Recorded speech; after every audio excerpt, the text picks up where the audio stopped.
Hello दोस्तों, welcome to my channel घरेलू plant.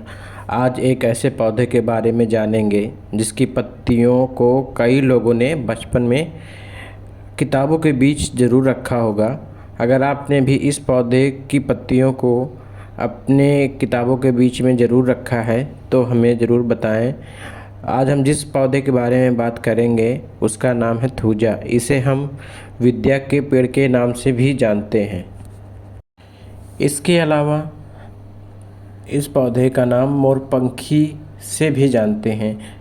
तो चलिए जानते हैं मोरपंखी का पौधा कैसे होता है। मोरपंखी का पौधा कहाँ लगाना चाहिए, इससे जुड़ी अन्य जानकारी। जैसे कि आप ये पौधा देख रहे हैं, ये इतना हरा भरा इसलिए है क्योंकि मैं इसकी निरंतर गुड़ाई और इसकी देखभाल करता रहता हूँ।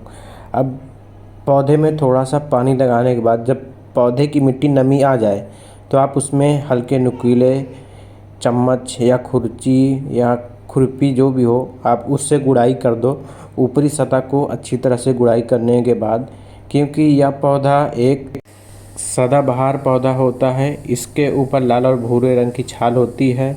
इन पेड़ों की ऊंचाई लगभग 3 से 65 मीटर या इससे अधिक भी हो सकती है। मोरपंखी का पौधा नर मादा 2 प्रजाति के होते हैं। नर पौधे के शंकु छोटे होते हैं और मादा पौधे के शंकु बड़ा होता है और पौधा लगभग 1 वर्ष का होता है। तो प्रत्येक पंक्ति की जोड़ी के पास 1 या 2 छोटे छोटे बीज होते हैं। मोरपंखी घर की शोभा बढ़ाने के साथ साथ कई चीज़ों की भी फायदा भी पहुंचाता है।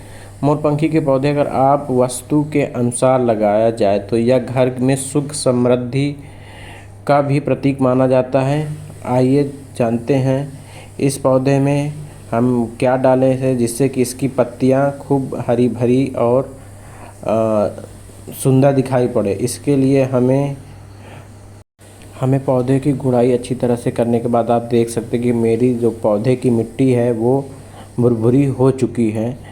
अब इसमें हमारा पौधा बहुत ही सुंदर और अच्छा दिखे, इसके लिए हमें पौधे को नीचे से छटाई करती रहनी चाहिए ताकि जड़ें से कुछ दूर तक पौधे की टहनी ना हो, जिससे कि जड़ें मजबूत हो।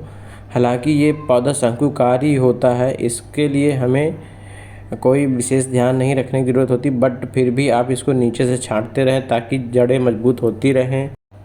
मोरपंखी के पौधे को ज़्यादातर लोग घर की शोभा बढ़ाने के लिए लगाते हैं, लेकिन इसके कई औषधीय गुण होते हैं। इसका उपयोग कई होम्योपैथिक और आयुर्वेदिक दवाइयों में किया जाता है।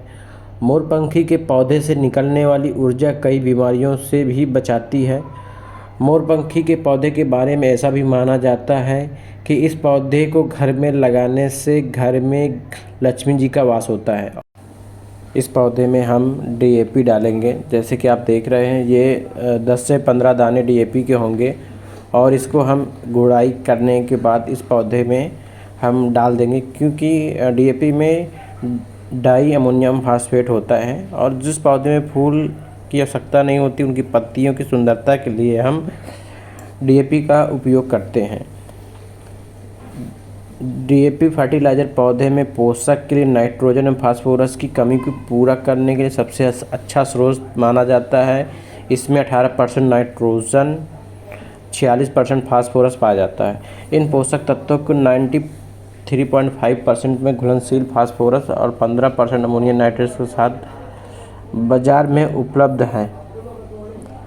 डीएपी का उपयोग हम पौधों की जीवन काल में लगभग 16 पोषक तत्व की आवश्यकता होती है, जिसमें से नाइट्रोजन फास्फोरस एक महत्वपूर्ण प्रारंभिक पोषक तत्व होता है। इसीलिए हम थूजा के प्लांट में इस डीएपी का उपयोग करते हैं। जैसे कि आप देख सकते हैं हमारा पौधा कितना भी हरा भरा दिख रहा है आपको। इनकी पत्तियां बड़ी ही सुंदर होती हैं। आप इसको अपने गार्डन में ज़रूर लगाएं। मोरपंखी के पौधे को कहाँ और किस दिशा में लगाना चाहिए? मोरपंखी के पौधे को हमेशा घर के मुख्य द्वार पर जोड़ों में लगाना चाहिए। मोरपंखी के पौधे को कभी भी अकेला नहीं लगाना चाहिए।